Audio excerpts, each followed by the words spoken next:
കോഴ്സിൽ താല്പര്യമില്ലാത്ത വളരെയധികം കുട്ടികളുണ്ട്. അവർക്ക് പക്ഷേ ആശുപത്രി ജോലികളിൽ താല്പര്യമുള്ളവരായിരിക്കും.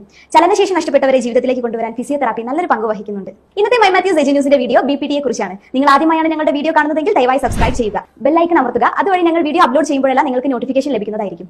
കൂടുതൽ വിദ്യാർത്ഥികളെ ഉചിതമായ കോഴ്സ് തിരഞ്ഞെടുക്കാൻ വഴികാട്ടിയാവാൻ ഈ വീഡിയോ ഷെയർ ചെയ്യാനും ഈ വീഡിയോ ഇഷ്ടമായ ലൈക്ക് ചെയ്യാനും മറക്കരുത്. ബാച്ചിലർ ഓഫ് ഫിസിയോതെറാപ്പി എന്നാണ് ബിപിടിയുടെ പൂർണ്ണ രൂപം. ഇതൊരു 4 വർഷം ദൈർഘ്യമുള്ള കോഴ്സാണ്. ആരോഗ്യ മേഖലയിൽ ഏറ്റവും കൂടുതൽ അപേക്ഷകർ അപേക്ഷിക്കുന്ന കോഴ്സ് കൂടിയാണിത്. വളർന്നുകൊണ്ടിരിക്കുന്ന ഒരു മെഡിക്കൽ സ്ട്രീം എന്ന നിലയിൽ ഫിസിയോതെറാപ്പി കരിയറാക്കുന്ന ഏതാണ്ട് 95% ആളുകൾക്കും നല്ലൊരു കരിയർ ബിൽഡ് ചെയ്യാൻ പറ്റുന്നുണ്ട്. നിലവിൽ ഫിസിയോതെറാപ്പിസ്റ്റുകളുടെ എണ്ണം ഇന്നത്തെ ചികിത്സാ രീതിക്ക് തികയുന്നില്ല എന്നാണ് പഠനങ്ങൾ പറയുന്നത്.